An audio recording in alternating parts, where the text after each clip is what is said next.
Здраво, добре дојдовте во Double Espresso или Дупло Еспресо со Џабир Дерала. И Драган Мишев. И денеска ќе поразговараме кратко за најактуелните настани во светската политика. Што е најактуелно за уредникот на надворешната политика во медиумската платформа на Цивил? Најтешко е најактуелното да го собереш да биде кратко, пошто имаше навистина голем избор на теми, беше доста динамично. Но најактуелно секако е признавањето на Палестина и тоа што следеше потоа. Како што знаеме, накратко прво ги призна Англија, Канада, Австралија и Португалија, за потоа и тоа на седница на Обединети нации, да францускиот председател Макрон исто така да најави дека и Франција ќе признае палестинската држава. Што направи македонската делегација во Обединетите нации? Како и по обичај ништо. Добро, окей. Овој пат не беше ни воздржана, немаше на што. Немаше ни гласање. Да. Да го издвам од во Њујорк, фактички во Обединетите нации имаше две паралелни совети на Обединети нации, заседаваше и за Палестина, меѓутоа заседаваше и за побарање на Естонија, заседаваше за руското нарушување на воздушниот простор. Членот 4 активирање. И тука веќе кога го спомнав тоа тука би го издвоил прво американскиот представник кажа дека Америка ќе го поддржи НАТО 100% и земите на НАТО, што едно време нели се двоумеа, ќе биде, нема да биде, дека 100% го поддржува НАТО и земите членки на НАТО, и тука ќе го потенцирам излагањето на полскиот министер за надворешни работи Сикорски, кој на Русија порача да не, кога следниот пат им соборат нивно летало на територија на НАТО, да не доаѓаат во Обединети нации да цимолат, како што рече. Што рече они, и им кажа дека веќе е крај на нивните фантазии за возобновување на Руската империја и дека не им се плашат. Очигледно земите членки на НАТО веќе добија некоја храброст, најверојатно можеби поради подсврстиот став на Соединетите држави во однос на ова прашање на помагањето. И тука сега ќе се префрлам, пошто Соединетите држави, на американскиот председател, кој за прв пат активно учествуваше на една дебата, меѓутоа учествуваше на тој начин што излезе да се испофали себе, а да ги скритикува сите други. Се покажа како несватен миротворец, кажуваше дека на не знам колку, 7 војни дека тој ги запрел, меѓутоа војните што ги спомна беа меѓу Камбоџа и Арменија. Албанија, мислиш? Не, Албанија претходно кажа. Албанија и Абербејџан, дури него ни поводи, а сега беше Камбоџа и Арменија, што значи војниве со Албанија, Абербејџан и Камбоџа со огромни разлики во километри. Географски, да. Види, ако можеше Црна Гора да биде долго време во војна со Јапонија. А сега е сојузник. Да. Значи, меѓутоа тоа со говорот на Трамп беше многу интересна слика за светската политика и дипломатија денес. Да, имаше, извини, што ќе те прекинам. Да, кажи. Имаше споредба претходниот говор, кој беше првиот мандат председател, дека тогаш сите му се смеева, сега сите молчале и го слушале. Да, тоа е исто така, имаше една таква анализа, ја читав, за споредбата меѓу првиот, меѓу говорот во Обединетите нации во првиот мандат и сега во вториот мандат, и дека во првиот мандат бил предмет на подсмевање, сега сите молчеле во салата и внимателно го слушале. заради тоа што Трамп 2.0 има многу разлики во однос на тоа што беше Трамп 1.0. Како тогаш залет да фаќаше за сега да... Па не, сега се гледа дека ги научил добро лекциите од првиот мандат и воопшто светот е малку во поинаква состојба, не малку, туку во драстично поинаква состојба од минатото. Прво и основно Трамп им одржа лекција, од наводници лекција на сите во Обединетите нации, во таа пленарна сала. Тој ги повтори своите наративи и исто така не пропушти да се жали од својот предходник, бившиот американски председател Џо Бајден.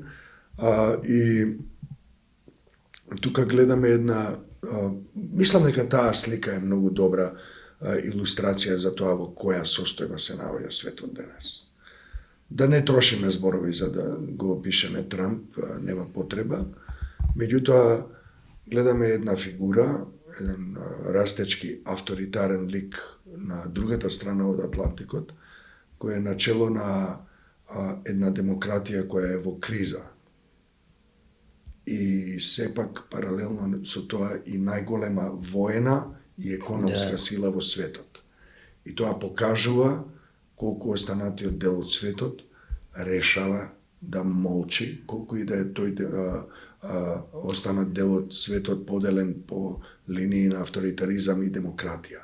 И тоа е една гротескна слика за планетата. Покаже каде е моќта всушност. Моќта во светот во рацете на еден човек, да не го опишуваме. Не е во раците на еден човек, за жал. Тоа е начело на една групација на луѓе кои сенаторот Берни Сандерс ги нарекува олигарси многу точно. И тоа е уште полошо, да беше само еден, немаше биде проблем. И тој е всушност најсилниот од демократскиот блок во светот. Се развиле дека тоа ќе молчат на тоа што тој го зборува, оние кои се начело на тоталитарните држави, како што се Русија и Кина, или Белорусија и слични, нив Северна Кореја, да не ги набројуваме, не се ни малку. И да не идеме и по на југ малку. Имено, да. Имаме една ситуација во која навистина изгледа многу лошо. Истовремено и гротескно. Гротескно, да. Сликата на светската политика и дипломатија денес. Добра вест беше освежување, едно кое гледам дека многумина го прифаќаат со големо олеснување тоа што тој го кажа за Украина, дека Украина покажа дека може и има шанси да ги врати сите своји територии. И јас мислам дека тој наратив прво и основно не знаеме колку време ќе трае. Долг е денот, може и до вечер да имаме друга ситуација, но добро му следеа и претходно како најави од други американски функционери дека всушност е Рубио кажа дека веќе не. Се надевам дека тоа е билдање на наратив на чија страна ќе застане Америка во предстојниот период кој е прилично клучен. И не забораваме сега по средбата со Зеленски, сега веќе Зеленски е храбар човек кој се бори. Претходно беше виновен за се, сега. Да, тоа се придвижувања, меѓутоа не треба, јас барем мислам дека не треба со Бог знае какво одушевување да го прифаќаме тоа. Прво, заради тоа што знаеме колку е нестабилен. И он доведе до друга страна, ситуација. Овие наративи, овие нови изјави и овие нови позиции на власта во Америка, моменталната власт во Америка, се само приближување кон нормалното. Да. Тоа што беше претходно не беше нормално. Он што го тоа беше, да. Што го укина, што доведе до оваа ситуација. Добро, сега се сврте и веќе Русија ја нарекува сега тигар од хартија. Да. Претходно му беше нели идол. Да. Да, па добро, повторно ќе кажем, дошол до страницата каде што цел свет подолго време веќе зборува дека Русија е тигар од хартија, односно или змеј од хартија. И тоа е еден добро, тоа е добра вест, додека трае, да видиме колку ќе потрае и дали ќе потрае. Дали ќе биде нешто слично како љубовта со Илон Маск, кога претходно толку се подржува меѓу себе, денеш пукна тиквата по што видиме, и сега денеш не може да го поднесе, дури сега имаше и некој видео како седнат една до друг на комеморацијата за Кирк и што им читаат од усти, демек му рекол, и ти што ќе кажеш, кај си, шо си, као толку, да. По движење по говорот на телото се гледаше дека Илон Маск добро, но и до душе така и има такви тикови, меѓутоа се однесуваше како учениче покрај него, така се врткаше во... Додеме понатаму со другите актуелности, особено затоа што ние сме веќе подолго време, особено по доаѓањето на Доналд Трамп повторно во Белата куќа, живееме во свет во кој навистина не може да се подпреме на ниеден стандард. И во свет во кој очигледно е дека имаме настани кои еруптираат одеднаш, кои го менуваат текот на општествените трендови и ориентации на цели држави во светот. И мислам дека доаѓаме во период кога тоа ќе стане уште пожестоко и уште понеизвестно, особено заради тоа што руската агресија против Украина и геноцидот кој го гледаме во живо во Газа се настани кои длабоко го потресуваат целиот свет, но и останатиот дел од светот се наоѓа во една фаза на тектонски поместувања, особено со незапирливиот одна кинеската политика која реши да стави шепа на светот или на барем дел од светот во изминатиот период. Тоа го видовме и ќе гледаме уште повеќе такви операции во блиска иднина. Да видиме кои се другите, само да ги наброиме. Да, ќе кажеме накратко, значи светот освен со воени и со геноциди е под огромно влијание на хибридни закани, хибридни напани. Конкретно сега тука сакам да споменам руското мешање во изборите во Романија, кое е дело осуетено, пишува за него светските медиуми, има анализи BBC, Bloomberg, меѓутоа и во самата Молдавија имаше акција на тамошните безбедносни сили, уапсија приличен број луѓе уапсија кои инволвирани во руските операции, тајните операции на Путин, како што ги викаат, за влијание на изборите, кои ги сметаат за клучни парламентарни избори во Молдавија. Значи, или проруска, или про-ЕУ и прозападна страна. Да, таму се многу контрастно. Толку е, и во моментов, и затоа и со огромни средства и финансиски Русија пробува да влијае таму колку ќе успее. До сега имаше одреден успех, знаеме на претседателските избори дека завлакно победи Маја Санду. И тука исто би го споменал веќе кога сме кај Русија, пред на почетокот го споменав, и Советот за безбедност, нели, делот што реагираше, што се состана по член 4 за упадот на руските беспилотни летала, меѓутоа и авиони, да не заборавиме, меѓутоа и Европа тука не седи мирна, напротив, работи се створи едно тело на неколку членки за кои го нарекуваат зид на дронови, што ќе брани целата таа источна граница на НАТО од упади на руски, најинтересното тука според мене што не беа поканети Словачка и Унгарија. Се прашувам и зошто. Во секој случај кога зборуваме за војните провокации на Русија против дел од европските држави членки на НАТО, важно е да се каже дека член 4, повикувањето на член 4 не е некоја формалност. Заради тоа што повикувањето на член 4 повлекува исто така и легитимизирање на секоја наредна и воена акција против ваквите затоа со Соколија сега имаше еве го слушнавме и американскиот председател како ги охрабри земјите членки на НАТО во Европа, ако видат нарушување на нивниот воздушен простор, едноставно да ги соборат. Знаеме дека он е доста тригер хепи, така што не дека не може да се соборат дроновите, да речеме оној дрон во Романија не беше соборен не заради тоа што не можело да се собори, туку заради тоа што било имало и засегнатост со колатералната штета. Тој дрон кој ќе се разнесе во воздухот, делови од него ќе паднат некаде. Именно како во Полска што паѓа делови. Именно.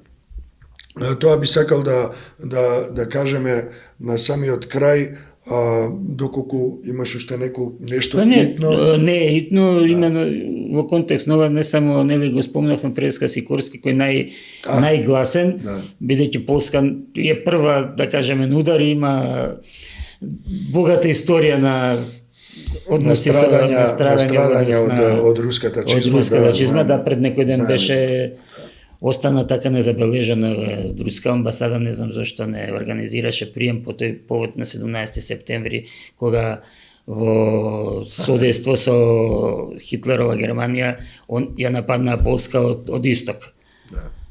Очекував дека ќе имаат помпезно, меѓутоа не знам. Поентата, нема, пропуштиле, можеби не им стигнала може би нас не поканило ни така во затворен круг.